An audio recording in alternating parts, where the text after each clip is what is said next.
So now is the time. We're watching our world burn. We're watching our country not take care of us. Are we just gonna wait until we're all out on the fucking street?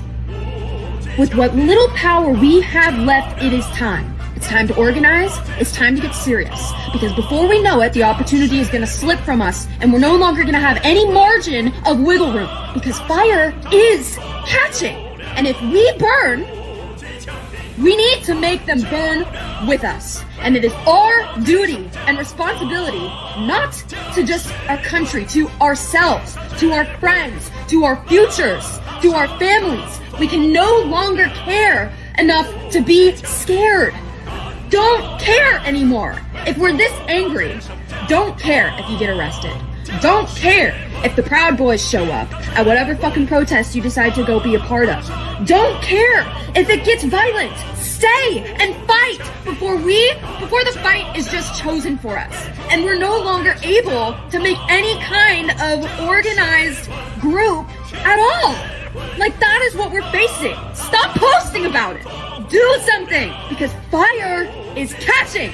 Can we all agree, if China wants to take over our country, just let them? Just let them.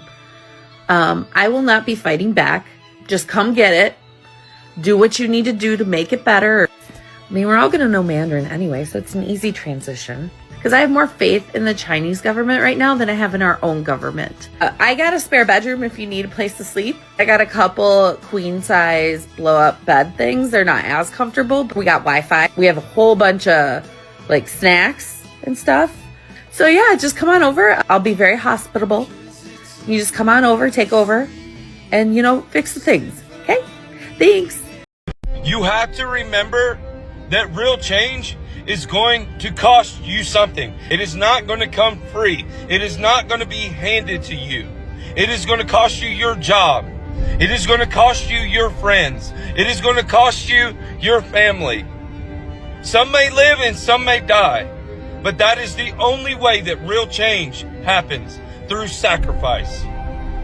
For far too long, we have given the power to the people that were supposed to be working for us. Now we work for them. They have grown to the point that they are so powerful in their own eyes that they think that our voices do not matter, that we don't get to make decisions about our everyday life. So the only way that we are going to see this change is if we stand up against the system. And that standing up is going to cost us everything. So be prepared. American healthcare, like everything else in American society, has been brought into the service of a very capitalist system where every single interaction that American has with society is designed to transfer wealth from ordinary people to our wealth class. If you came to the doctor with your sick child, and that was the moment when money was transferred from you to the wealth class, you would feel you had no choice because you want what is good for your child. However, imagine that I said as your doctor, you need an x-ray. Your child needs an x-ray to make sure she doesn't have pneumonia. And the problem is, it might cost $150 to get an x-ray, but without telling you ahead of time, they might add a $1,000 facility fee. The corporation would get this thing called a facility fee. And the radiologist who interprets the x-rays may not be in network for your insurance and may cost hundreds of dollars. And so even if you have good insurance, you might have to pay that. And you would have no way of knowing that. I would have no way of knowing that before you went and got the x-ray. Because of that, many people are afraid to seek medical care. They're afraid to have an x-ray done. They're afraid to call an ambulance because they can have bills that they have no way of predicting that can cause them to be bankrupt. And so for me as a doctor, it was heartbreaking practicing medicine in the United States. I need your help. I know there's a deficit of women. I'm feeling this is a great opportunity for some of us who have dated Asian people in the past and have enjoyed dating Asian people in the past. Just never dated someone from mainland China, and I think this is like the perfect opportunity now that I am learning Mandarin. I think the next logical question is, what app do we use to find our Chinese husbands? Seriously, I only have a couple days left on this app, and I need your help. Hello, my Chinese friends. This is my second job at the pharmacy. I am a school teacher. I teach high school English during the week. And like many, many Americans, we have second jobs. It's how we pay the bills. Many of us are buried in medical college debts, but I see the consequences of the privatization of health insurance severe here at the pharmacy. The worst thing I've seen that sticks out in my mind is 30 pills of blood thinner, Eliquis. This is 30 pills, a 1 month supply. The cash price is $1,200. And I've seen older Americans pay that, because the alternatives is to be on Coumadin, which is warfarin, which is blood thinner, rat poison. Those are your alternatives. It's really sad, but I see that with tons of other medicine as well, especially diabetic supplies, insulin. I could go all day if I started listing them off. There's lots of them. If your government is telling you that's happening over here, they're not lying to you. It is true. I work in the front face of it. I'm humbled. As an American, I'm very humbled. I don't have that very many followers right now, but just seeing what I've been scrolling through on Rednote, they are far more advanced than we are. Their cities are gorgeous. And I'm talking about the smaller cities, and some people that live in the south of China.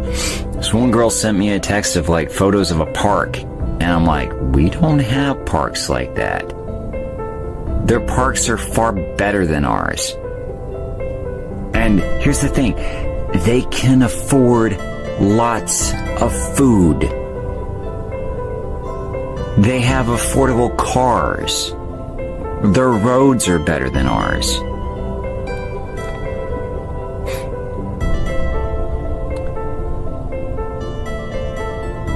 Yeah, we're screwing up. America's really screwing up on a lot of things. Our government has lied.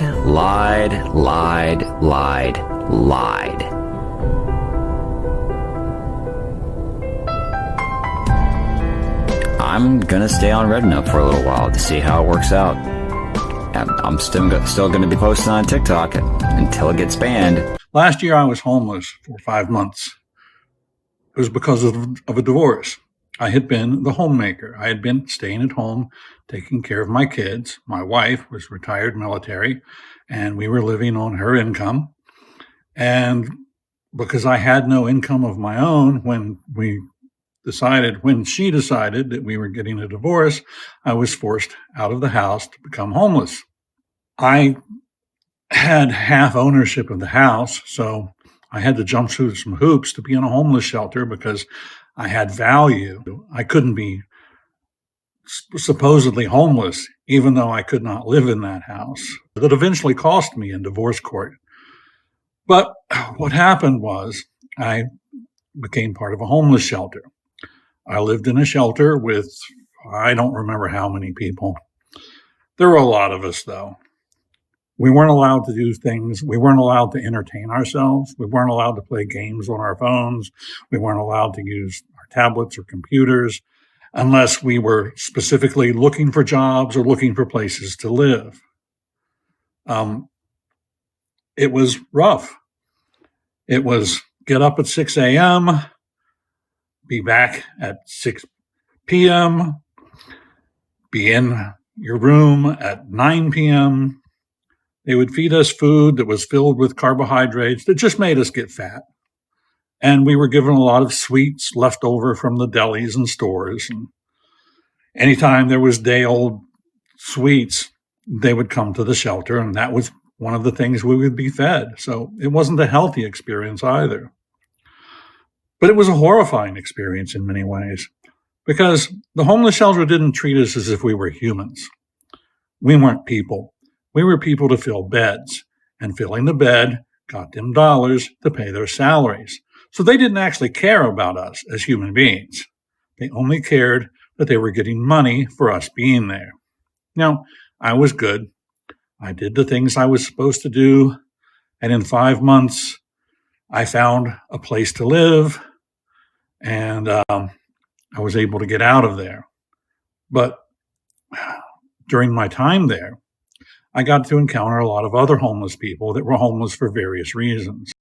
Now, here in my town, it's not a very big town. I live in Bangor, Maine, and it's not a very large town, but there is a huge homeless problem here. But that is any place you go in the United States currently.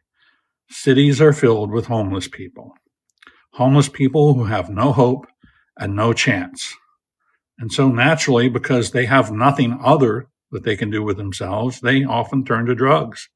And that's just what happens. There's nothing we can do about that, really, because there's no solution, because our government does not seem to care about homelessness, does not seem to care about income equality, does not seem to care about people. Our government seems to care about themselves making money. It seems a lot of Chinese people think that we have free universal healthcare. We do not have free universal healthcare. Healthcare is a big issue here in the United States. It is very expensive. We pay hundreds of dollars a month just to have healthcare. On top of that, we still have to pay whenever we go see the doctor. We have to pay for ambulance rides. Ambulance rides are typically $1,000. We have to pay out of our own pocket. Insurance will cover a portion of that, but not all of it, so we still owe that money.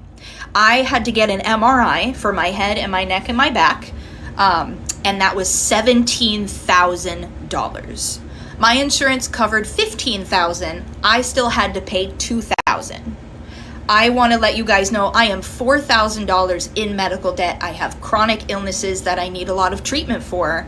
I pay $200 a month for my insurance, and I'm still $4,000 in medical debt. I owe so much money and still pay to get my prescriptions. Some of my prescriptions are over $100 a month. I have to pay to go see my doctor. I have to pay for specialist visits, for treatment, for x-rays. It's ridiculous. A lot of Americans don't have any health insurance. And in America, if you get cancer, you oftentimes end up bankrupt and in hundreds of thousands of dollars of debt. A lot of people do not get treatment for their cancer because it is expensive. And there are a lot of insurance companies here that will just deny your treatment. They will not cover it because they think it's not necessary, or they don't think you need it. They just don't want to pay for it.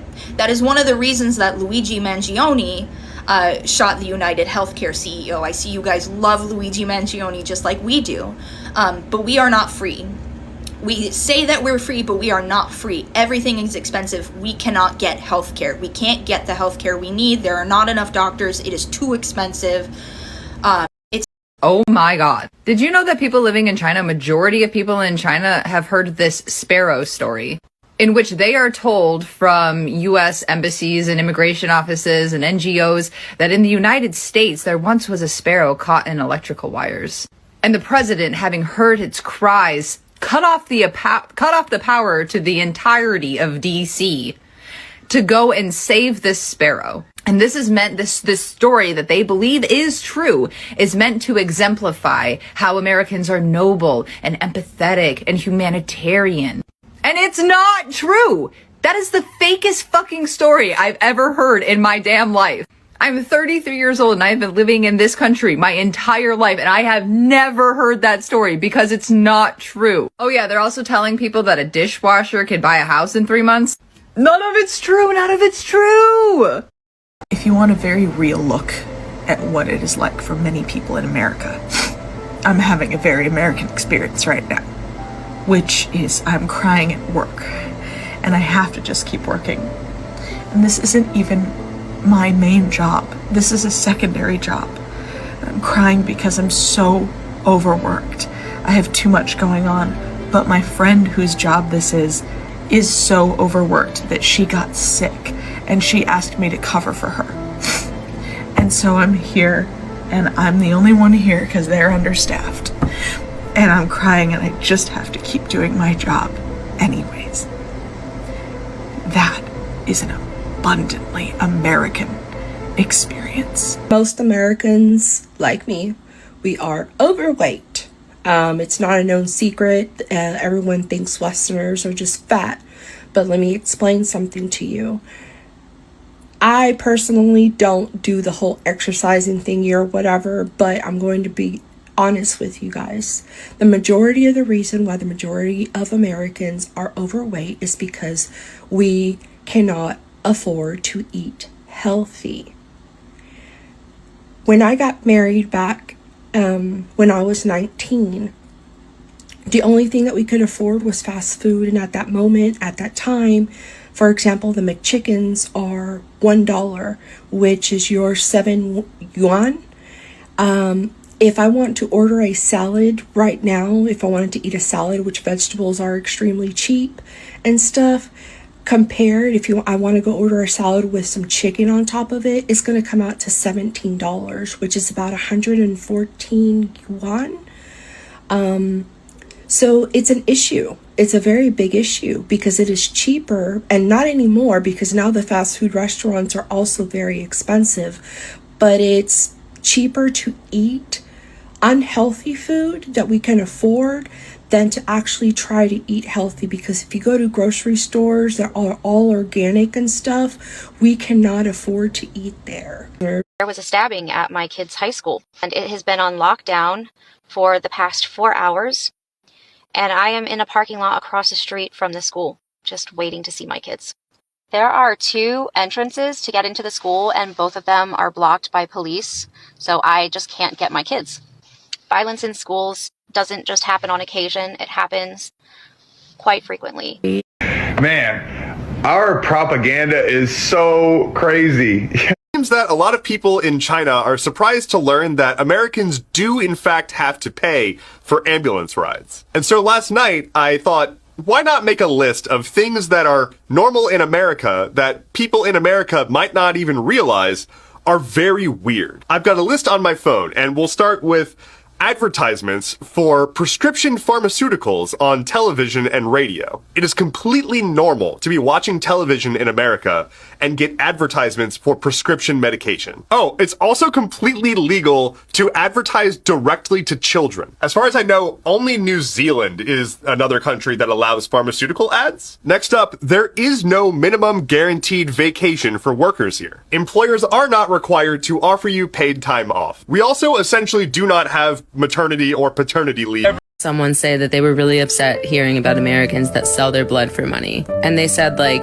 oh my God, I can't believe that you would have to sell your blood to do something fun with your kids. And I just want to make a quick correction.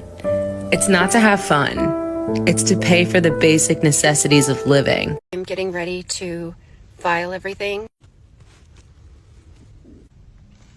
I'm really fucking struggling today. Last night about the family of 3. The couple and their baby.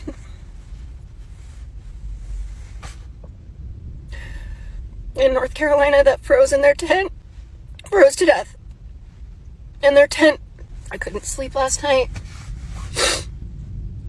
But just business as usual for the rest of America.